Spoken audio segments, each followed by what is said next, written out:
So I'm having a conversation with a fella that I work with, and he was telling me some things about what's happening in his neck of the woods. This is a guy that worked in a department that I used to work. Um,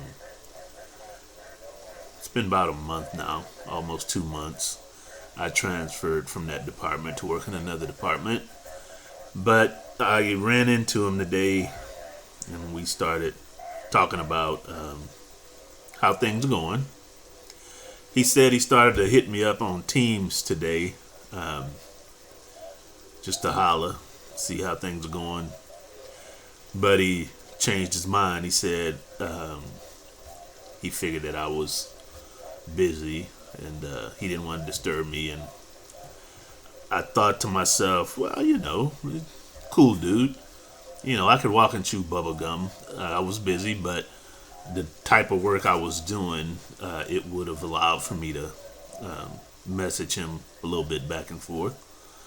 So I told him, next time don't hesitate, bro. Just hit me up. But we were talking, and he was talking about some of the things going on, a lot of which I was already privy to because I used to work in that department, but other things started happening. Yeah, other things started happening. And I'm just gonna go flat out say it. Problematic people, troublesome folk. If you have a job and you're in the workforce, there's no doubt that you already know that some people come to your job and they work with you, alongside of you, what have you, and they're supposed to work in conjunction with you, cooperation, teamwork, what have you, the mottos that these companies and organizations preach. But these people have different agendas. Yeah, they have very different agendas. And these agendas, for the most part, now I know you got people that are in places to try to see what they can peep out to steal or do things like that, but I'm talking about people that come to work every day, and they put on this front um, of being part of the team, that kind of thing, but in the grand scheme, they're just there to dump their emotional troubles off on whoever um, is in sight, whoever's in earshot.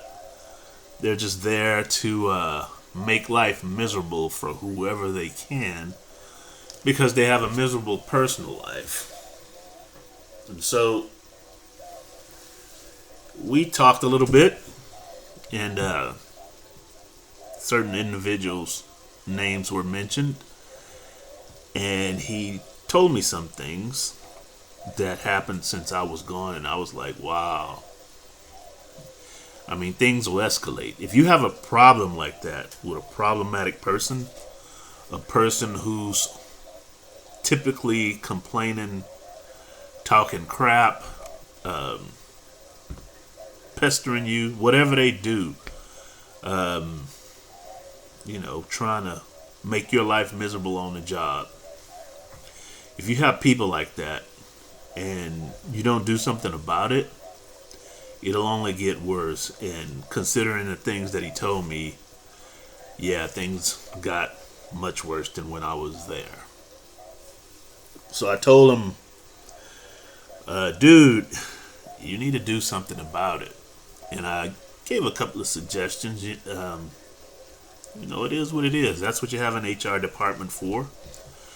Talk to your manager, right? That kind of thing. Because these days, managers want you to come to them to try to give them a chance to solve the problem before you go to HR. So, you know how that goes. And these are some of the same managers that you suspect know what's going on, but they turn the blind eye. try to pretend like they don't see what's going on, and then when you tell them, it's like, wow, really?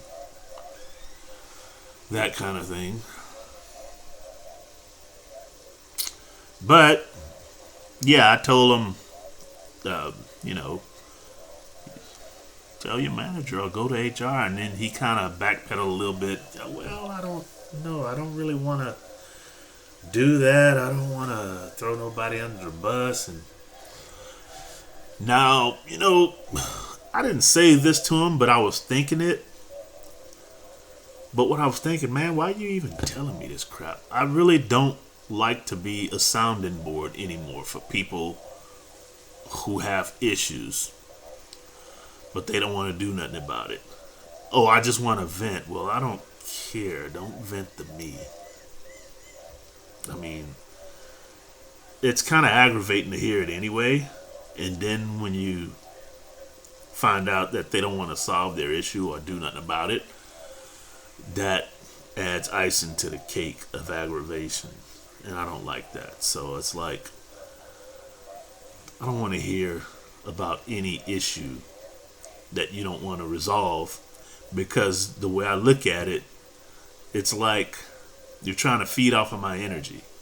Just like those problematic people are trying to feed off of you. You're trying to feed off of me because you don't want to solve the problem. And that's my take on that. And, that's why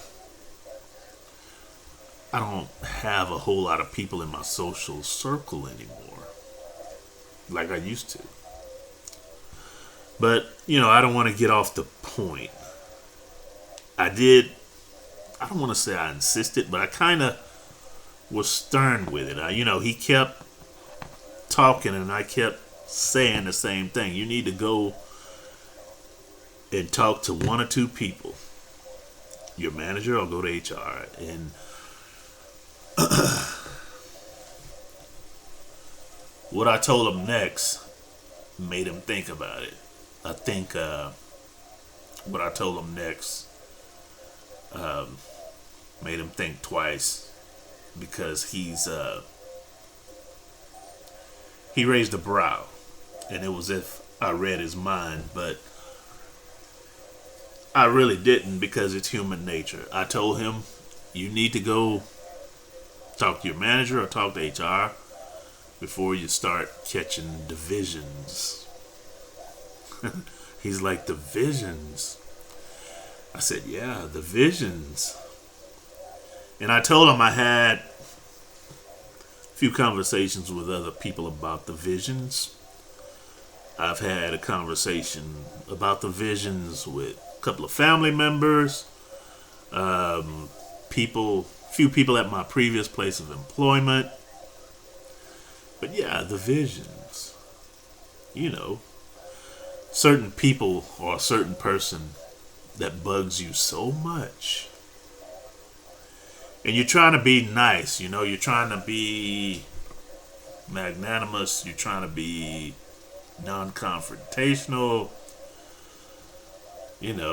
because you don't want no extra aggravation. But what's going on in your head is the frustration is building. The anger is mounting, and pretty soon you're either leaving work or coming to work, and you're thinking about that person, and you're thinking real angry and violent thoughts about that person. You're having visions of doing something bad to that person.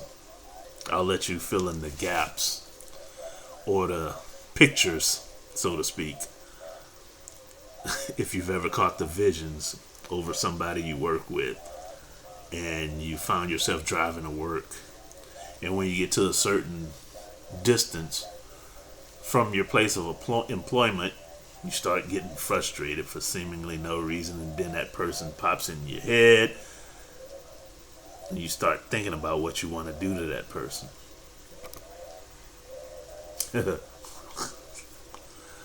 Yeah, you had a vision. You have a clear, vivid vision in your head of a final confrontation, maybe, and you're,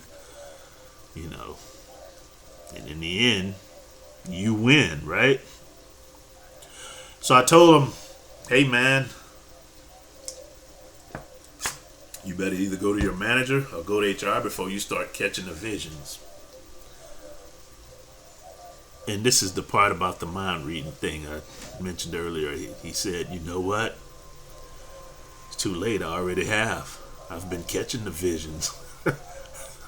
So I kind of left it at that. Yeah, I kind of left it at that. But I'm like, man, you don't want those visions to get so powerful that you end up getting yourself fired. Or even if you don't do anything stupid, it gets so bad that you can't really focus, and you're not as productive as you should be, and you get in trouble other kind of ways. So don't be scared, man. Just freaking aggravating people. Forget that nonsensical malarkey about I don't want to throw nobody under the bus. Somebody's screwing with you, man. You just do what you need to do to get them off your back. But anyway, yeah, that's what we were talking about. Have you ever caught the visions on your job or anywhere else? You keep running into the same problematic person, that always trying to figure out a way to annoy or screw with you. And you're really, really tired of it. The visions. Solve your problems. Do something about it. Don't be scared, because the problematic person, they ain't scared. They're using you as a target. Anyway, we're all grown folk. You know what I'm talking about. You really do know what to do to solve your issue. Just takes a moment of courage.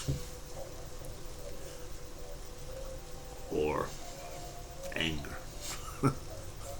Anyway, thank you for listening. Hope you're doing well. Subscribe to this channel. God bless.